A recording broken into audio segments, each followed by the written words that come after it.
Welcome to the beta of JSFridge.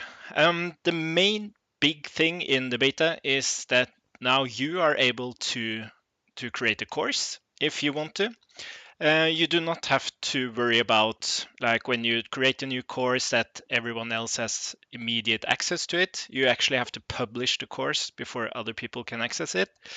If you need, like, friends or colleagues or whoever to take a look at your course while you're creating it, you can just send them the direct URL. I also want to point out that the design on the JSFridge beta is not the final design. We are going to get some professionals to build a very nice UI. Hopefully a dark theme would be very nice. So that's coming when JSFridge is going live. So what is a course on JSFridge? Well, a course can be anything from like a 3-minute explanation of some kind of concept, or it can be a full-fledged course that takes up to an hour, even more if you want to. It's all up to you. What do you want to do with this technology and this service? So let's take a quick rundown of the current home page of JSFridge. What you see here is a list of the latest courses. I'm running this on localhost, so I've just added one course here. And as you can see, the total duration of that course is 8 seconds. It has a title, Demo Course 1, and it's created by me.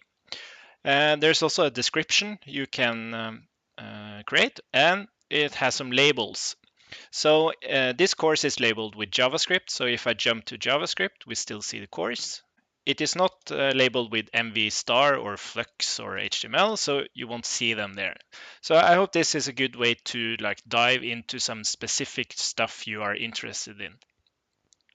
What we also see here is the possibility to do a search. So you can just type whatever and it will search on titles and descriptions.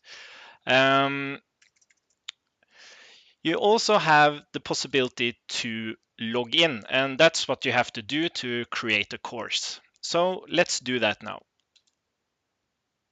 And now we see that I have my nice GitHub avatar, and I have some settings, which is just log out at the moment. I also have a new button up here called Create Course. And you have a new list down here, which is a list of the courses you have created.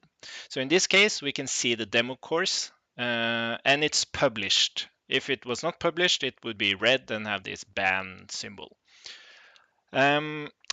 Okay, so when you log in for the first time, you will be redirected to GitHub, where you will confirm that JSFridge can access, well, basically your username. It's like an authentication for JSFridge. And then you will be redirected back. And when you later log out and log in, you will not be redirected through GitHub. You will just instantly log in. Okay, so let us create a course. I'll click the Create Course button and add a title, JSFridge Demo Course. Some cool description, and we'll just call our first scene 1. And we add 2 labels here, HTML and CSS, as that is what we'll be doing, and hit create. So when you create a course, you are redirected to that course. Some things has changed from the alpha. What we see here is an indication that this course has not been published yet. We have the title, we have a save button that you can click when you change stuff, or you can use the shortcut Command S for Mac or Control S for PC.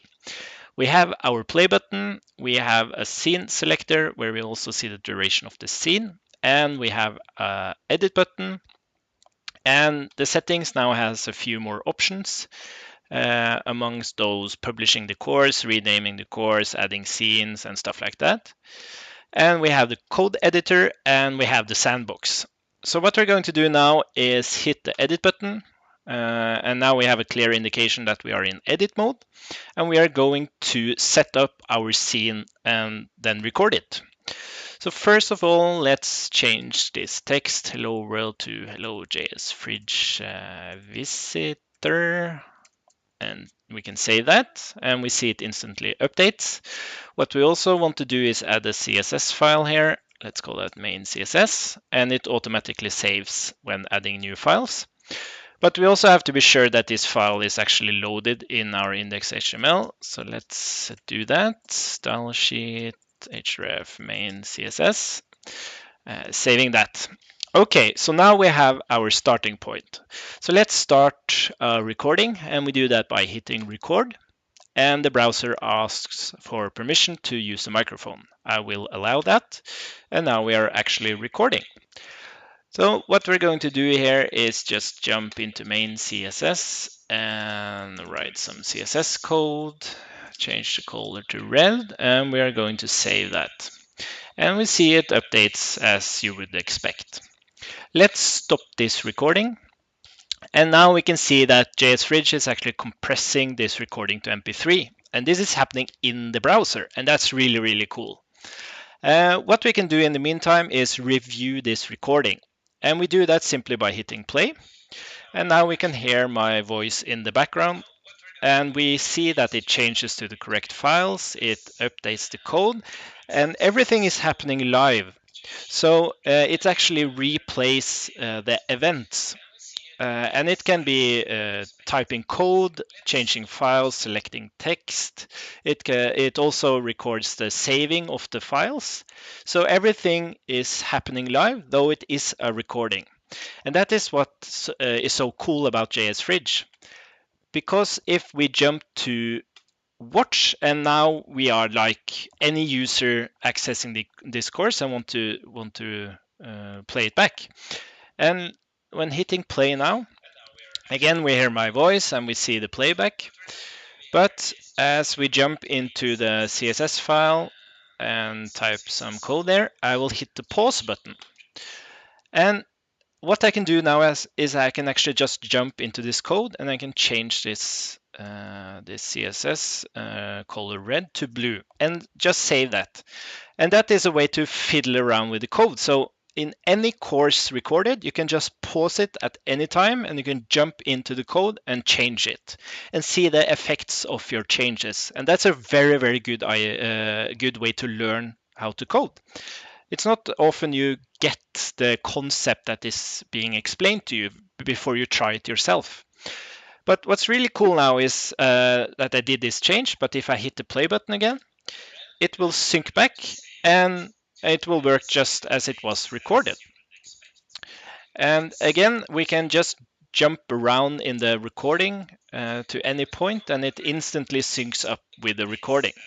Though it is actually live and you can jump into the code and do changes whenever you want.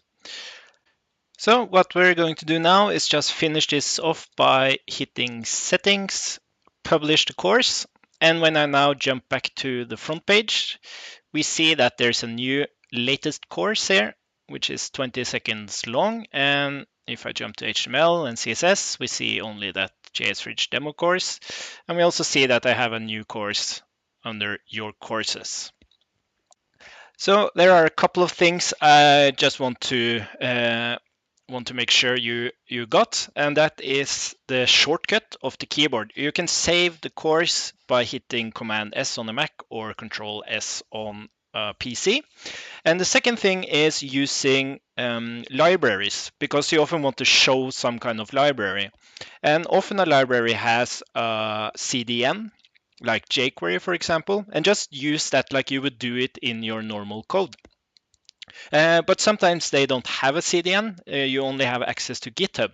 But what you can do is just go to the file you want to load on GitHub and click the raw button. And when you use that URL as a link in your JSFridge course, JSFridge will automatically turn that into a URL that is being used by the raw Git service, so that it will load up as it should. And with that, I want to welcome you to the JSFridge beta.